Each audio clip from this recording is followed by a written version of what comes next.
good quality meeting for Toastmasters usually requires a very dedicated member, specifically known as the Vice President of Education. My next guest is Tony Livernois, Vice President of Education for Northwest Suburban Toastmasters. This is Toastmasters in Cars, Getting Breakfast.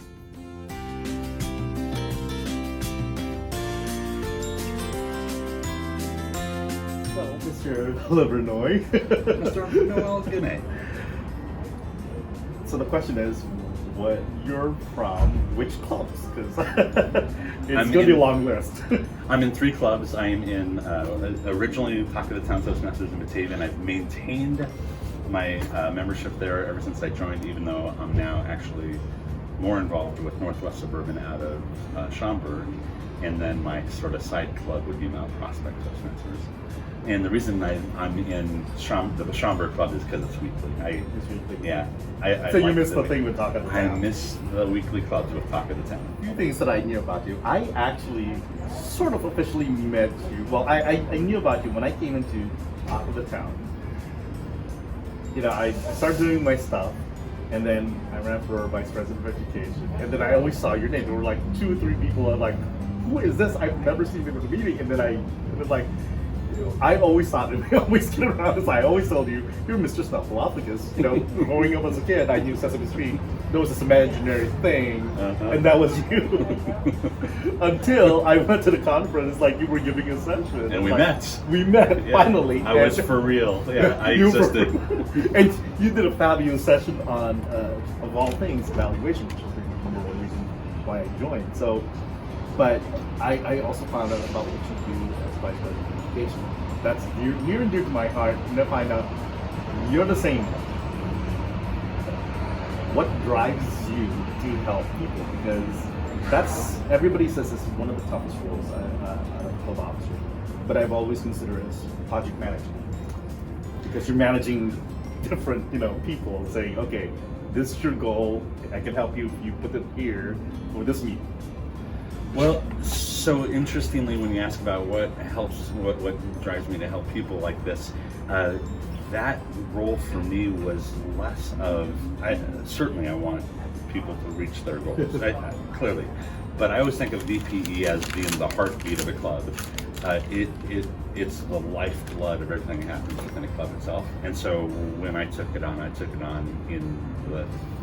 with the thought that the pure value of Toastmasters is all around its educational program, but it's also that stage. And we want people up there and having a chance to perform and do their speeches and do it in a supportive and encouraging environment. So,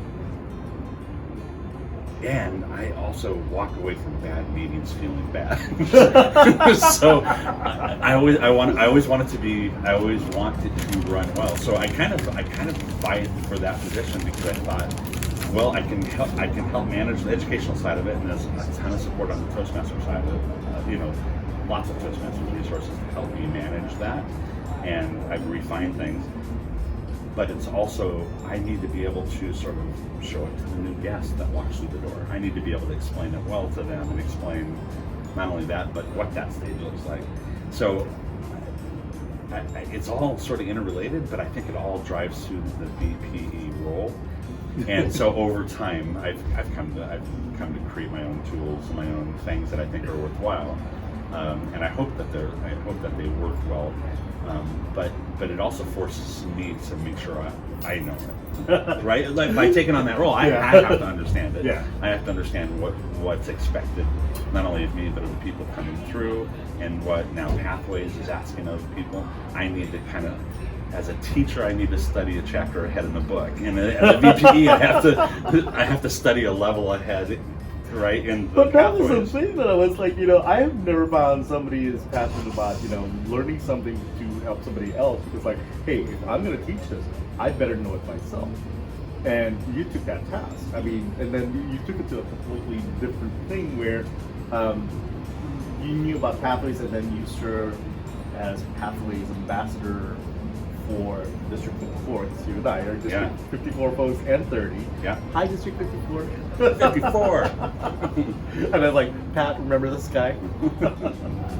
the change from traditional to pathways was on traditional program, there was a focus on doing leadership roles based upon what the club does during The CL. the CL. Basically the competent leadership Yeah. manual. And Yeah. it covered everything from doing the Toastmaster, the day that meets you facilitate meeting, and then you have evaluator, general evaluator.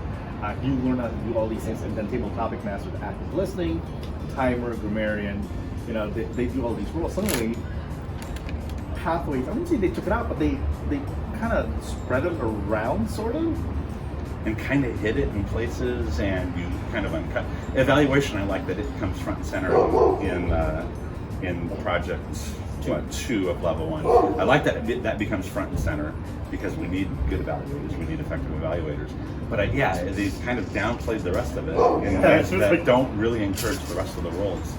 And so what our club, you struggle to fill a role every week anyway in a weekly club. But what I was afraid of was going to happen was that all emphasis on projects, no emphasis on making that meeting run tight. And again, I want that meeting to run really well. And with that in mind, I had seen something on the Pathways discussion forum. And guys, if you're not on the Pathways discussion forum of Facebook, hop on it. You'll hear people talk bad about Pathways, but they also talk very honestly about how to overcome some of the inefficiencies that will be ironed out over time, and I trust that's the case. But one of the things I saw in it that I was inspired by was it's a simple dopey concept that is really effective, and that is meeting role bingo. And we came up lots of discussion on Pathways discussion forum. Somebody yell out B4. Not that kind of. You control your card, basically. Okay. Yeah, and so we list every meeting role, and it's on the card, and whoever gets B first. I funded it myself the first time with Starbucks gift cards and a lunch at the end. And the idea, because I didn't want to have to jump through the hoops of the officers, I wanted to see if it would do what I hoped it would do to get people involved. And it does exactly that. It's the idea that each week you have to sign up on the official agenda that's printed for that role. And even if you're a topics master and we have to mix topics master, you'll get credit for it because you are ready to do it. So we're a little forgiving there. And so we did it. This is the way it went, and the club liked it, and we are now on our second iteration of it. And with my club president, Michelle Zeiler, who's fantastic. Michelle's really came up with some really good ideas. Plus, we borrowed Diane Golash's club up north, ended up doing an iteration of it. We borrowed some ideas from Diane, and then we've seen more things on Pathways discussion forum where people are coming up with ideas. So in this iteration, we're actually allowing folks to complete free spaces for doing other things that are beneficial for the club. So not only are they just doing a role for the club, but doing something specifically to benefit the club and themselves. Yeah, exactly right. So and give an example of the free space. Yeah, so the free space. So you have nothing but meeting roles. You got greeter dead center because we want to be a warm and welcoming club, but the free spaces themselves are things like you bring a guest. And a first-time guest, whether it be from another Toastmaster club, a first-time guest to our club, and if that guest, so you get a free space with that. You get a free space if they become a member. You get a free space if they attend a TLI, because that's beneficial not only to them, but to us as a club. If they go to a conference, during the conference season, they get a free space. New members, to get them up and running, we give them a free space just for joining, and then if they complete the icebreaker within a month. Wow. And so we need them to catch up, and that's really blows me away.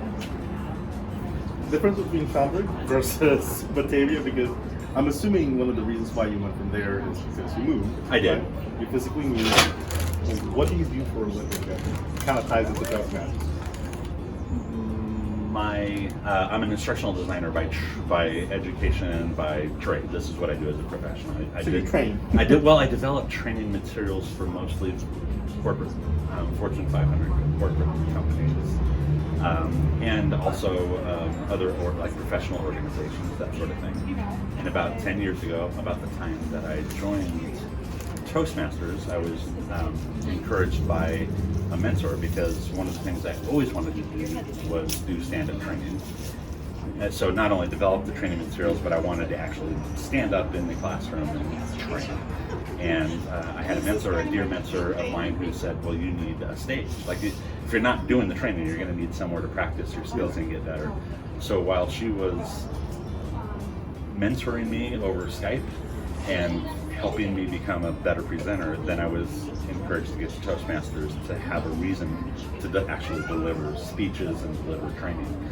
So that's why I joined originally. The Batavia Club was just, again, I wanted the stage, but once I understood what else was going on, then I was in a better oh, position. you can put it all together. Yeah. So I joined Toastmasters for the express purpose of becoming a trainer after years of being an instructional designer, and now I do both. I both develop instructional design materials and courses and all that kind of thing. But then I also do a part of my job is a lot of stand-up training. So, okay. So you came up with this nice one from Bingo. I remember when you came up with the membership thing, the membership package, the guest package you came with. And I was like, oh my god, this is so amazing. I was hoping off the record, like, he wasn't right. I stole it from him. I'm proud of it. Now steal another. You borrowed it. I brought it. You shared it very well. If anybody's interested about getting that, the information about Bingo, or check out his stuff on membership guest packets. It's probably one of the best things I've seen around because it helps you, it eases your anxiety for you. Where can they reach you? Because I'm assuming it's through the Northwest Suburban. Northwest Suburban Toastmasters in Schaumburg is it's a long search. Find my club on, or even Schaumburg Toastmasters. I think you'll get to us. Northwest Suburban. You can reach out to me there and ask for it. I'd have no problem with that. And I love sharing because the reason is every time I share it, I always get something back from people who would have improvements to make. So I have 2 stacks of materials. One is for the new guests walking through the door, never been to a Toastmasters meeting. We have a package for them, and that includes, it's a nice welcoming letter. It's a convention, like why do we clap, right? Like we clap a lot. It's going to feel awkward at first. Join us, please. Yeah. It may feel awkward to you, but it feels good to the speaker type thing. So we have that kind of thing. We have the membership application. We have the icebreaker speech, so that they can see the quality of the materials. Yes, that was so good. We have a Toastmaster magazine, so we always ask our members to give back the magazines if they want. And we'll ask, hey, please share this with your family and friends after you've read it. We think it's valuable. Leave it in a doctor's office.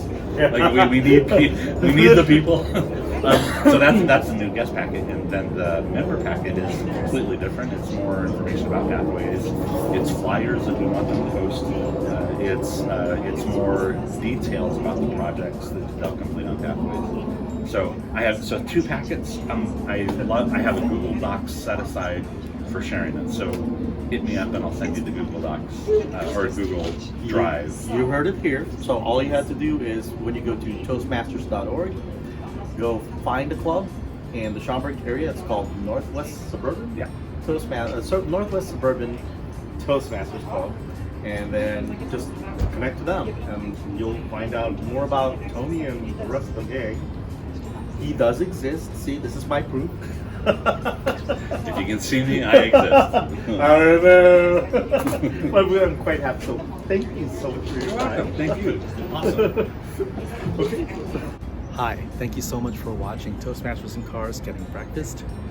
Make sure you check out the rest of the videos. In the meanwhile, we are Toastmasters, so we like when people provide feedback. Comment below, like, and then subscribe and hit the bell so you get notified for the next video. Until then, see ya.